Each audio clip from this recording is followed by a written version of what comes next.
महाराष्ट्रातला भविष्यातला मोठा नेता म्हणून गडकरींनी ज्यांना तिकीट दिलं ते चव्हाण आता प्रदेशाचे अध्यक्ष झाले आहेत। चव्हाणांच्या राजकीय महत्त्वाकांक्षा कधीही लपून राहिलेल्या नाहीत, मात्र ते आग्रहीपणे मांडल्या जात नाहीत हेही तितकंच खरं। चव्हाण यांच्या निमित्तानं भाजपानं कोकणी आणि त्यातही मराठा नेतृत्व दिलंय।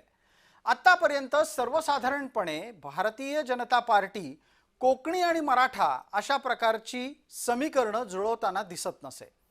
मुंबई भाजपाचे अध्यक्ष म्हणून आशिष शेलार हे राज्य पातळीवरचं नाही पण प्रांत पातळीवरचं म्हणजे मुंबई पातळीवरचं नेतृत्व कोकणी आणि मराठा आहे।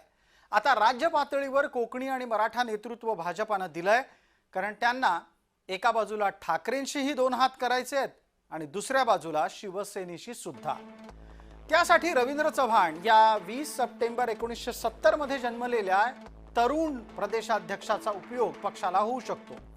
2002 मध्ये कल्याणचे उपजिल्हाध्यक्ष म्हणून रवींद्र चव्हाण सक्रिय झाले। 2005 मध्ये कल्याण डोंबिवली महानगरपालिकेमध्ये त्यांनी प्रवेश केला।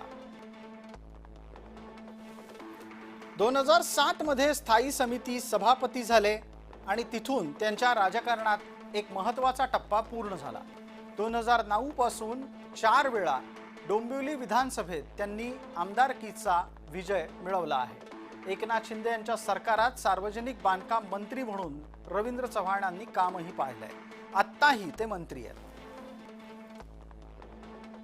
माझी आज या पदावरती निवड जेव्हा झाली आहे, खरं तर भारतीय जनता पार्टी माझ्या पार्टीने माझ्यावरती उपकार केले आहेत असं माझं स्वतःचं मत आहे।